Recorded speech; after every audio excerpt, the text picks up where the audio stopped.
सनाउल्लाह की तो कोई औकात ही नहीं है। वो कुत्ता है, वो कुत्ता है जिसको टीके लगाए गए पागलपन के कि तू पागल हो जा और पागल होके काटता फिर तू काटता फिर।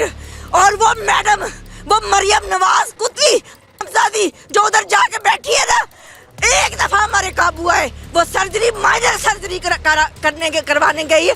हम उसकी वो सर्जरी करेंगे कि वो याद रखेगी। अच्छा, उसके दिमाग की सर्जरी करेंगे। कारकुन, आप कितने जिम्मेदारान ठहराती हैं इस बड़े सानिया का?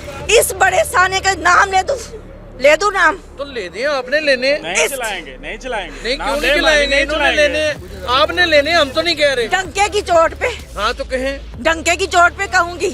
एस्टेब्लिशमेंट जो गवर्नमेंट गिराती है, जो गवर्नमेंट लाती है, एस्टेब्लिशमेंट। लेकिन यही एस्टेब्लिशमेंट 3 साल 8 महीने इमरान खान के साथ भी तो रही है। एस्टेब्लिशमेंट साथ रही जब एस्टेब्लिशमेंट ने वो मुतालबे किए जो हमारे खान के ज़मीर को और हमारे खान साहब के ईमान को गवारा नहीं थे। चेयरमैन तरीके अब मेरी कहना है हाँ, एस्टेब्लिशमेंट हमारी अपनी है, आप कैसे कह सकते हैं? एस्टेब्लिशमेंट वाकई हमारी अपनी है।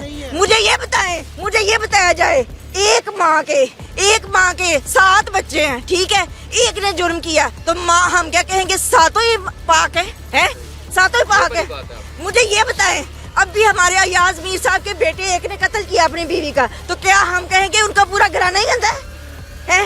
फौज हमारी है, एक दो गंदे निकल आए तो सारी फौज गंदी हो गई। अदलिया जज जूझ हम नहीं बनाए सब। अवामी रद्द-ए-अमल इसी तरह रहेगा जैसे इसी तरह नहीं, इस तरह नहीं रहेगा। अब लाइन क्रॉस हो गई, अब ऊपर जाएगा, अब पीछे नहीं हटेंगे, अब मर जाएंगे पूरा पाकिस्तान, 22 करोड़ अवाम। ऊपर की थोड़ी सी डिफाइन कर दें कि ऊपर कहाँ तक जाएगा? ऊपर कहाँ तक जाएगा? वो तो अहकामुल हाकिमीन कल अपनी जाहिर होने का सबूत दे दिया, बचा दिया है। जी बचा दिया है ना, हमारे लिए बचाया है। ये ठीक है, जमीनी बात कर रहे हैं ना आप। अब अगर ये अदालतें नाकाम है ना, बंदयाल साहब के हाथ यूं बंधे हुए ना, यूं जकड़े हुए ना हाथ, कोई बात नहीं, आलमी अदालतें हैं। इन्हीं बंदयाल साहब ने मुतअद्दिद केसेस में इमरान खान को बहुत सारा फेवर वाला इंसाफ भी दिया है। किस चीज में इंसाफ दिया है? वो बताएं, मुझे बताएं।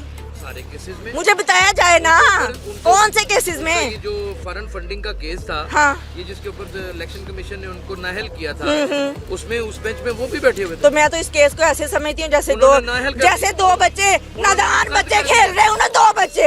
मैं ऐसे समझती हूँ इस केस को जैसे एक नादान, एक गंदी माँ का गंदा सा बच्चा गलियों में पलने वाला, जो एक PhD वाले को जो कहे कि तू तो तेरे पे फॉरेन फंडिंग का केस है।